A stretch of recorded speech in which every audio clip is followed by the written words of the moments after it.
जय Hind air warriors. कैसे हो भाई साहब? तो भाई आज की वीडियो का टॉपिक होने वाला है कि एयरफोर्स एक्स ग्रुप में ट्रेड कैसे मिलते हैं। भाई एयरफोर्स एक्स ग्रुप में किस ट्रेड पे कितनी वैकेंसी खाली है इसका डेटा सिर्फ एयरफोर्स हेड ऑफिस के पास होता है और वो ये डेटा हर इंटेक शुरू होने से पहले ट्रेनिंग कमांड में मतलब आपके बेसिक ट्रेनिंग इंस्टीट्यूट में भेज देता है और उसके बाद आपके बेसिक ट्रेनिंग इंस्टीट्यूट वाले आपको प्रोफॉर्मा देते हैं सेकेंड या थर्ड वीक में, जिसमें आपको प्रेफरेंस भरवाई जाती है। प्रेफरेंस दो तरह से भरवाई जाती है। एक फॉर्मेट होता है जिसमें आपसे दो ट्रेड पूछी जाएंगी कि दो में से कौन सा ट्रेड लेना है, और एक फॉर्मेट होता है कि 1 से 9 तक ट्रेड बता दी जाएंगी। उसके अनुसार आपको 1 से 9 तक नंबरिंग करना है अपना ट्रेड में कि आपको कौन सा ट्रेड पहले चाहिए, कौन सा ट्रेड सेकेंड नंबर पे।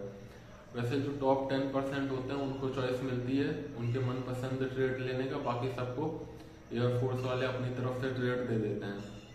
और बाकी ये ट्रेड एलोकेशन टेस्ट से पहले ही सबको पता हो जाता है उनको कौन सा ट्रेड मिलना है। और भाई बात कर लेते हैं कि एक्स ग्रुप में कौन कौन से ट्रेड होते हैं। तो एक्स ग्रुप के ट्रेड की बात करने से पहले मैं आपको बता दूं कि सारे ही ट्रेड अपनी अपनी जगह पे बेस्ट होते हैं। आप देख लेना आपको कौन सा ट्रेड सही लग रहा है और आपको जो ट्रेड मिले उसी में अपना 100% देना है ताकि आप परमानेंट हो पाओ। तो देखो भाई एक्स ग्रुप में सबसे पहला ट्रेड होता है ऑटोमोबाइल फिटर का। ऑटोमोबाइल फिटर से आप समझ गए होगे थोड़ा व्हीकल रिलेटेड होता है। और दूसरा ट्रेड होता है इलेक्ट्रॉनिक्स फिटर का। और इलेक्ट्रॉनिक फिटर का काम होता है कि रडार रिलेटेड और जो एयरक्राफ्ट उड़ते हैं उनसे कम्युनिकेशन रिलेटेड जितनी भी चीज़ें होती हैं वो इलेक्ट्रॉनिक्स फिटर देखता है। और भाई थर्ड ट्रेड होता है इलेक्ट्रिकल फिटर, जिसमें आपको पावर सप्लाई देखनी होती है। जितने भी इलेक्ट्रॉनिक्स के डिवाइस होते हैं उन सब में पावर सप्लाई और पावर हाउस का काम इलेक्ट्रिकल फिटर का होता है। और भाई अगला ट्रेड है mechanical system fitter. Mechanical system fitter में भाई आप समझ रहे होंगे कि मैकेनिकल मतलब एयरक्राफ्ट में जितना भी मैकेनिकल वाला काम होता है वो सब इस ट्रेड के लोगों को दिया जाता है।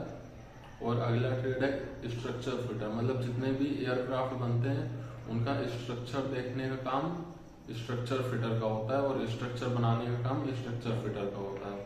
और भाई अगला ट्रेड होता है प्रोपल्सन फिटर, मतलब ये इंजन रिलेटेड होता है। एयरफोर्स के जितने भी एयरक्राफ्ट वगैरह हैं उनमें इंजन कैसा लगा है, क्या काम हो रहा है, मतलब हर चीज़ प्रोपल्सन फिटर वाले देखते हैं। और अगला ट्रेड है वर्कशॉप फिटर, जिसको स्मिथ बोलते हैं। और वर्कशॉप फिटर मैकेनिकल, मतलब इसमें जितनी भी वहाँ पे एयरफोर्स में जितनी भी व्हीकल होती हैं ट्रक वगैरह और कार वगैरह, इन सब में थोड़ी बहुत सर्विसिंग वगैरह करनी होती है वर्कशॉप फिटर मैकेनिकल को।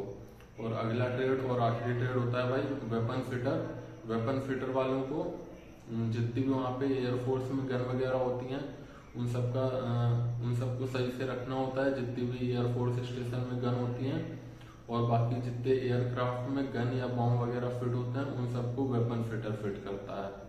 और भाई ये ट्रेड देने से पहले आप सबकी हाइट आई चेक की जाती है कि आपकी बहुत सारे ट्रेड में आपकी मिनिमम हाइट होनी चाहिए, उसके हिसाब से ट्रेड देते हैं।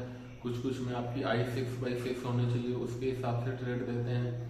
और कुछ में आपका सब्जेक्ट डिपेंड करता है, जैसे आपके में ये वाई ग्रुप में होता है वैसे कि आपके में बायोलॉजी होना चाहिए या फिर क्या होना चाहिए, ऐसे सब्जेक्ट पे डिपेंड करता है।